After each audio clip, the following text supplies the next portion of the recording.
Hello everyone, it is officially Wrestle Kingdom week. I'm Emily May, Chris Charlton, Walker Stewart are both with me as well. Are you ready for one of the most exciting weeks of pro wrestling? One of the most exciting weeks, Emily May. One of the most exciting. It is the biggest weekend in professional wrestling. Happy New Year. Happy New Year, yeah. Happy New Year. Akimeshite omedetou gozaimasu to you. Yeah. How's that going? That as well. Well, let's talk about what will be happening in the next few days, but let's kick it off with Wrestle Kingdom 19. The main event, we have Shota Amino versus Zack Saber Jr.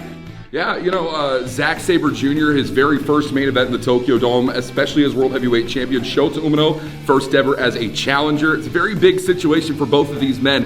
And really, this Tokyo Dome main event, all the pressure lying on those two men's shoulders, but there's a lot of questions going in as to Shota Umino when it comes to physical status. Of course, the injury that took place in World Tag League potentially re-aggravated Chris back on the road to the Tokyo Dome shows. You were there live in Korakuen Hall.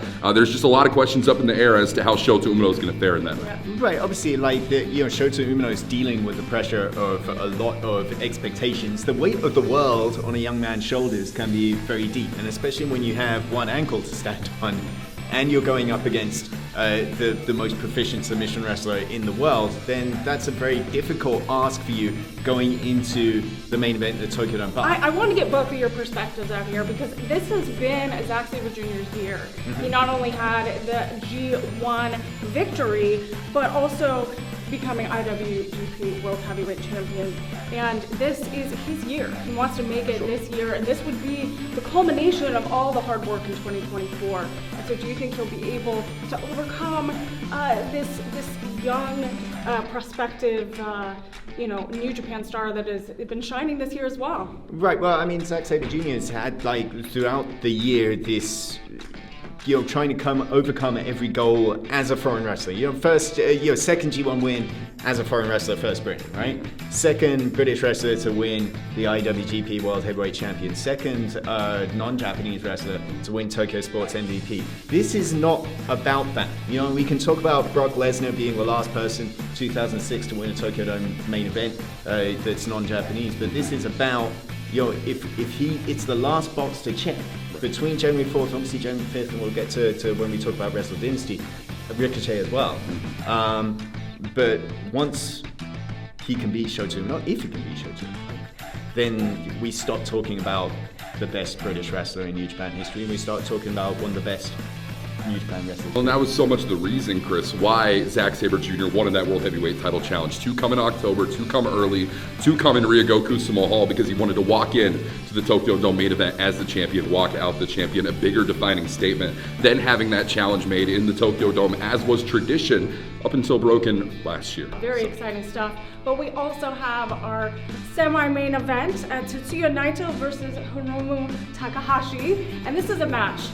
Chris Walker, it's up all the matches. Years. It is a match, but 15 years in the making, and this is where they're going one-on-one for the first time, and we know the history between both of these competitors. Where do you see this match going? Well, I'm more interested to hear where you see this match going. Being a newer face to New Japan Pro Wrestling, whereas I've been there for the whole 15 years, basically. Sure. I think this is where we really sort of earn our pay, so to speak. Sure. In terms of talking about this match, where there's so much to cover. Yeah, it's really different, this match in the semi-main, Hiromu Takahashi, Tetsuya Naito. Leading up to this matchup, when Hiromu, especially dating back to that Soul series, when they had that LIJ versus LIJ match, and you see this first interaction one-on-one between these two in the longest time, really a situation of Hiromu feeling like he wants it a little bit more than Naito. Naito coming out recently in an interview that, if you haven't checked out, make sure you check it out on NJPW World and the New Japan Global social media, saying this match means everything to me. That's not something you could really get the visage of in the build to what we've been seeing up until it was mentioned by Naito. This is definitely one that Hiromu, I feel, needs a little bit more than Naito when it comes to a victory. It's all about what happens on that night, though. Well, I think another aspect to this is, as far as Hiromu said, at least, first time, last time. Yes. He did, once this is it, it's done. And there's, obviously, we talk about the emotional level of Tetsuya Naito having eye surgery. That's why he's been absent over the last tour. not to fix his eye, but to make one eye worse to balance the other one. Yes. And that is the level of where Hiromu is saying to Naito, hey, you've got a life after pro wrestling. Whereas Naito saying, well, this is how much, if it's for this match, then it's worth it. I think there is, if you see that hype video, it really is a case of like, I'm not crying, you're crying. Yes. I think we are going to be in floods of tears when all is said and done. But who comes out on top? It's going to be a difficult question to answer. Obviously, like, you have to think 30-minute time limit as well. Will we have one person on top? Sure. And if it does go to a draw, how do people react from that? I think this is on so many levels, Emily, as we go up and down this card. It's an event full of matches that are going to determine the direction for all of New Japan going forward in the next 12 months.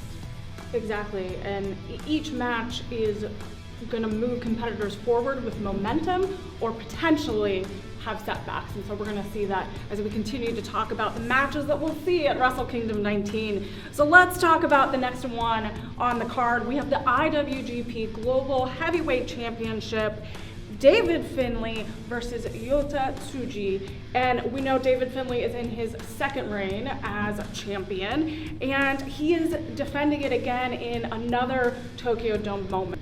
Finley has been victorious lately in all of his title defenses, and we've seen him really compete with such brutality over the course of 2024. The year of 2024 was the year David Finley, in my opinion, truly established that, not just among any sort of fan base or whatever that may be, but within the roster itself. People are really starting to take notice of David Finley being what he claimed he was that whole time, and that is the boss dog. That is the leader of the War Dogs, and as he claims, you're a forever IWGP Global Heavyweight Champion. At the same time, you have a guy like Yota Tsuji, one New Japan Cup finalist in G1 Climax, might have failed in his challenge for the World Heavyweight title against Nito back in April. Well, we're going to see what happens coming up. I think there's a real big chip on the shoulder of Yota Tsuji coming up on that night. Yeah, Chris, what's your thought on Suji? And, as the 2024 New Japan Cup winner, where do you see him in this bout?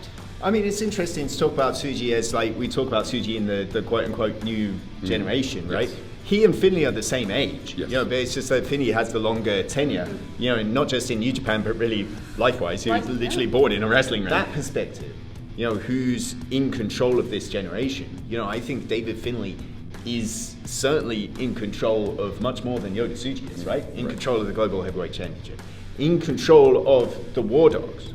Now, that's the key. I think the War Dogs-ness of it all is something that we have to talk about, because David Finley called out Yota Tsuji, right? Not the other way around. Yeah. He called out Yota Tsuji because he has to erase the loss. He has to erase any sign of weakness because he knows, as he said himself, the guns that point out also point in.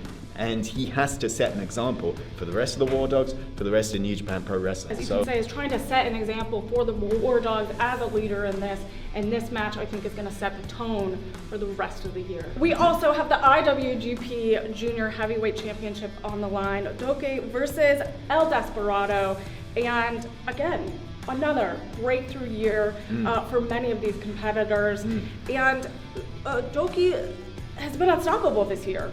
After defeating Takahashi in February, and again has really tried to stand out across the board in 2024. And Desperado requested this to put the title on the line in June of last year. Sure. And so there's been a lot of back and forth between competitors throughout New Japan, especially here, where people are calling their shots. They're calling their challenges, and they want to fight hard. So, Walker, why don't we start with you? What do you think about this matchup? Sure thing. I think that Doki and El Desperado are going to go balls to the walls. I think that's something you can always expect out of our junior heavyweights in New Japan Pro Wrestling, but especially when the lights shine down in the bright stage that is the Tokyo Dome. There's been a lot of talk out of Doki, and of course not the main subject of this match, but something that I think we'd be remiss to not talk about. Doki sharing some words with Tokyo Sports about the fact that this match, despite being the top title in the junior heavyweight division, not in the semi-main event. And while you could have your argument about that one way or the other, I think either way you could be correct. However, I think Doki and El Desperado are going to wrestle with the points to prove in that regard. And of course, it's all about who the better man in the junior heavyweight division is. You have your best of the Super Junior Junior 31 winner in El Desperado. You have your current junior heavyweight champion in Doki. It's a money-making match. Yeah, I think sometimes all the way across wrestling, we talk about there's personal issues, there's heat, there's hate, and sometimes there are just two guys that respect one another and will want to beat the piss out of one another to get the most eyes on them, on their brand of wrestling, on what they can do. There is something that El Desperado and Doki share, their experiences going back to Mexico up to the present day, that nobody else has, right? Doki has a vision of junior heavyweight wrestling that nobody else has, that nobody else can have, because his journey in wrestling is unique. So too is El Desperado. So I think, win, lose or draw, and I think this has been the thing about the conversation with a lot of our fans as well, right? People that desperately want Doki to win and desperately don't want El Desperado to lose. I think there's going to be so much when you talk about Doki making a tremendous stride in 2024 rather. I think there's been at first this perspective Doki is an underdog, he's an outsider, but he's proven through all of those successive defenses, Taiji Ishimori, Yoshinobu Kanemaru, show guys he's never beaten before, but beat to retain the title, Master Wato as well. And you heard the growth in support along with that, almost in real time, Walker. Yes. It's like turning the slider, absolutely. And the Doki chart's creeping up there. So I'm very interested in how the atmosphere is going to be before the match, during the match, and after. One that we can't forget to talk about is the never open weight championship. We have Shingo Takagi versus Takeshita. Yes, Shingo Takagi versus Konosuke Takeshita, and not just the never open weight championship. You like championship matches? We love championships. How about we put a championship match in your championship match? Yeah, How about that, Walker? That's a good idea. I like it. Chris, let's double the championship. Sure. Let's put more championships on the line. Again, Takeshita, really rising star here. Walker, do you want to break down the breaking news here? Right. Well, now made official following AEW World's End, Konosuke Takeshita's successful defense against powerhouse Will Hobbs. The AEW International Championship will now be on the line, I believe officially confirmed at this point. Of course, double title matchup. That means that it now shifts from Shingo Takagi having everything to lose, now something to gain. Both men putting up equal stakes here, and I think that's a really important mental factor going into a matchup like this. You talk about the experience difference between Shingo Takagi and Konosuke Takeshita, but you can also talk about the similarities in their upbringing. Coming up through, relegate similar means, albeit through different organizations, Dragon Gate and DDT, to make it to the main stage here tonight. Two very important championships on the line. It all goes down. Much like there's similarities you could say with Doki and El Desperado, here with Takeshita and Shingo, and then on to the winner facing Tomohiro Ishii at Wrestle Dynasty. Takeshita saying his philosophy is it's us three against the world at the Tokyo Dome. It's Takeshita driven, as so too is Shingo Takagi, so too is Tomohiro Ishii. The pride as a Japanese pro wrestler to say our professional wrestling is the best on the planet. I think that's what we're going to see, and I think a lot of the fans really worldwide, if it's circle one match that's going to have that 5-star Tokyo Dome matchup, then people are saying, this is a lock, and I think they're right. How do you feel about Tomohiro Ishii kind of waiting in the wings, looking to see who will win this bout, to potentially, obviously, we have these double championships on the line? Sure, I think there's always been an air of silence to Tomohiro Ishii, so when it comes to waiting in the back for an opportunity, that's completely a place that Tomohiro Ishii's comfortable in, right? I think that it's just a matter of having his eyes on this upcoming match, Konosuke Takeshita, Shingo Takagi, and being ready for whoever comes out on top. It is going to be a brutal match between them. One of the other matches that everyone is talking about is the Lumberjack match between Hiroshi Tanahashi versus Evil. And we have seen just the darkness that has come out of Evil throughout 2024. They have been butting heads continuously. And Tanahashi announced on his 25th anniversary that he will be retiring from active competition, and this was the news that broke the wrestling world. Everyone around the world was talking about it, and so this is a match that is very important because he's putting his career on the line. 1 year early, right? 1 year early. He's supposed to retire in 2026. Yes. But now this is potentially a career-ending match for him. Right, and Tanahashi as well, having his hair chopped off by Evil, right there on the road to Tokyo Dome in Korakuen Hall, saying that, I think he wants to, whether this is a hair versus career match or not, you know, I mean, the graphic doesn't say as such, but, you know, I think he's going to want to get, you know, some locks, give Evil a little trim. I think there's going to be some retribution on well, I think so. part. I think so. Potentially so, you know, with Tanahashi and Evil, you talk about the darkness that's come out of Evil Yes. over the past calendar year. Well, we've known that's always existed. The darker side of Tanahashi coming out more recently, though, just brutal, violent attacks just earlier on in the month. World Tag League Finals saw what we saw on that evening, and I think that means Tanahashi means business, and he's always meant business. He's always the type who has, whether it's in the office, whether it's in the ring. Reality comes to this, though. Tanahashi, or Evil rather, has brought a deeper, darker level out of Tanahashi, and I'm very interested to see how that plays out in the Lumberjack death match, as well as the outside factor being those Lumberjacks. You know that House of Torture are going to be at ringside. You imagine that Hontai very much going to be involved on the outside, but could we see anyone else potentially on that outside? New Japan World TV Championship on the line in a 4-way match. So break it down, Chris. Well, this match and yeah, I mean, so we knew it was going to be Ryohei Oiwa, right? Initially made the challenge to champion Ren Narita. Jeff Cobb, I'm the former champion, I deserve a shot. So we had a 3-way, really, all the way set up. And then Santa, good old jolly old Saint Nick. I thought it was Walker Stewart for a second because of the beard, but yes. it was Santa, it was the legit Santa. Came out with a present for Ren Narita and Korakuen Hall. Ren Narita opens it up, it's the shades, and here comes El Phantasmo. So ERP has beaten cancer, Walker Stewart, and I think, like, you know, if you're able to beat cancer, then Ren Narita and House of Torture, no problem. Well, I mean, some people have compared the two for a long time, but the reality is Ren Narita being NJPW World Television Champion and knowing how to work within that multi-man 15-minute time limit. Those are the factors you're going to look at. The 15-minute time limit for the World Television Championship on all World TV title matches. And, of course, the fact that he won this in a multi-man match, a 3-way match, took place back at King of Pro Wrestling. Jeff Cobb couldn't overcome that. Yota Suji couldn't overcome that. Suji's now a non-factor. However, I really believe El Phantasmo, this may be his time coming, only based off the fact that Oiwa wasn't expecting El Phantasmo to be thrown in this. Neither was Narita, neither was Cobb. Was this cooked up in the back for El Phantasmo ever since he realized that he was going to be able to make the Tokyo Dome? Who's to know? Had more time to prepare for it. I think you go El Phantasmo. I'm going to lean with ELP. Me too. I'm leaning towards ELP as well because I think he just has this drive and this passion to get here to the Tokyo Dome, and I think he has that fire underneath him and behind him. The next match that we have the IWGP Women's Championship on the line, Mayu Iwatani versus Azumi, and this is the first time in 2 years that the IWGP Women's Championship is going to be defended at Wrestle Kingdom. You know, in terms of, you're really looking at two of the icons for the entire Stardom brand, right? And he had Azumi, you know, Mayu saying, I knew Azumi since he was yay high, right?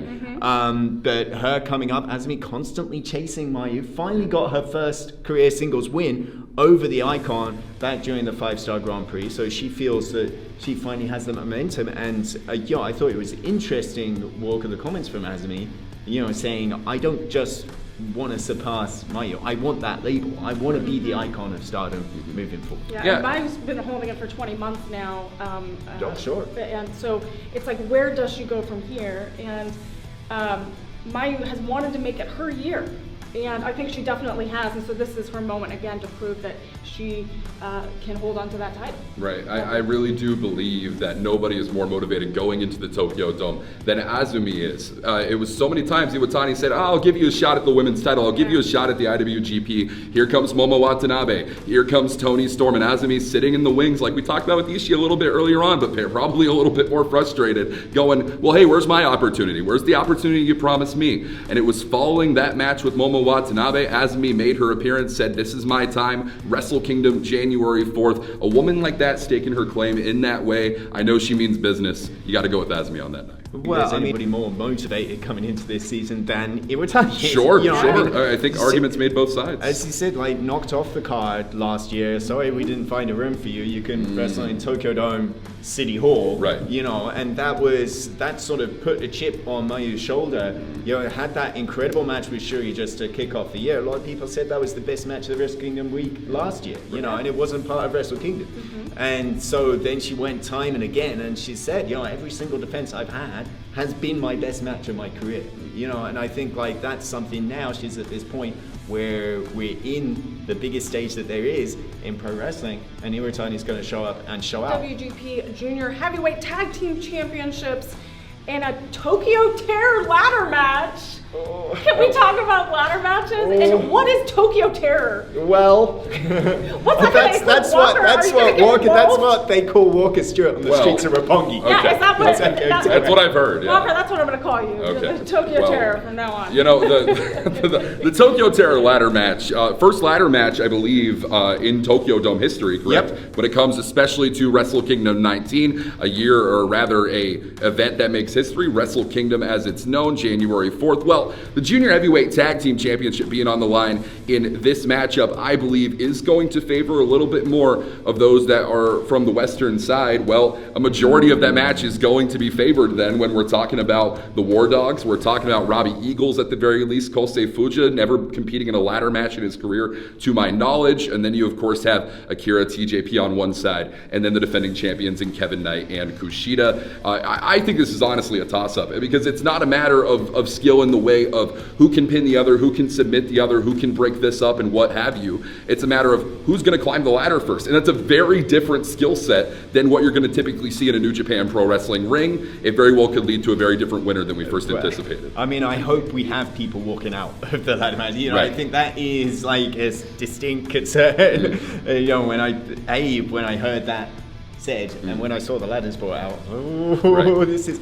But to your point, I like Catch Jutsu, undefeated in Wrestle Kingdoms. Came out with the titles the last 2 years. But I think in this environment, to your point, you have to go with the best pure athlete in this match, and that's Kevin Knight. And I think he's had that experience. He's been in an Ultimate X match over in TNA as well, and I think that being more used to that chaotic environment with Kushida by his side sort of tempering that, I have to favor the champions. There's an argument to be had here, though, in terms of athletes built on destruction. And that's where you get into a conversation about Bullet Club War Dogs, Clark Connors, and Joel Maloney. And that's how, this match is as much of a toss-up as it is, Chris. Speaking of chaos, you mentioned it. We also are kicking off with the New Japan Rambo, a tradition here at Wrestle Kingdom, but it's a little bit different this year. Great O'Con announced that the KOPW Championship is being retired. Yep. And so instead, the winner of this match is going to become a #1 contender for the IWGP World Heavyweight title. And so this is a really big deal. The stipulations have changed for this Rambo. I know that we've had surprise entrants before in this. So talk about the excitement, Chris, because I know this is one of your favorites. I love the Rambo. Yes. One of your favorites. Absolutely. But I love the Rambo from the point of view of it's a little bit of gargo. It's a nice little bit of fun to get us warmed up. They're going to probably pull Tiger Tori out of mothballs and throw him in there. Whoever knows what's going to happen. But now, as you mentioned, Emily, the stakes being elevated, completely changed. You get a shot at the IWGP World Heavyweight Championship. Well, I was, sitting ringside when that announcement was made for Great O'Connor. I was sitting next to our pal Hartley Jackson. Well, absolutely, and I think one of the more interesting parts to this as well that we talk about, we never know who's going to be showing up. Well, I know about 4 other companies whose rosters are coming over for a joint event the following night. You never know who might be making an appearance a little bit early in the Tokyo Dome, whether it be AEW, CMLL, or anyone else involved on any other roster, and that's what makes the kickoff to New Japan's Wrestle Kingdom 19 as exciting as it is. Absolutely. Well, it's pay-per-view on Triller, right? And you can get both Wrestle Kingdom 19, Wrestle Dynasty, and a nice bundle pack for you. But, that's a great deal. If you want the best deal in professional wrestling, that's on NJPW World. Everything's right there in your subscription, and we'll be happy to have you. Biggest weekend in wrestling. Enjoy Wrestle Kingdom 19.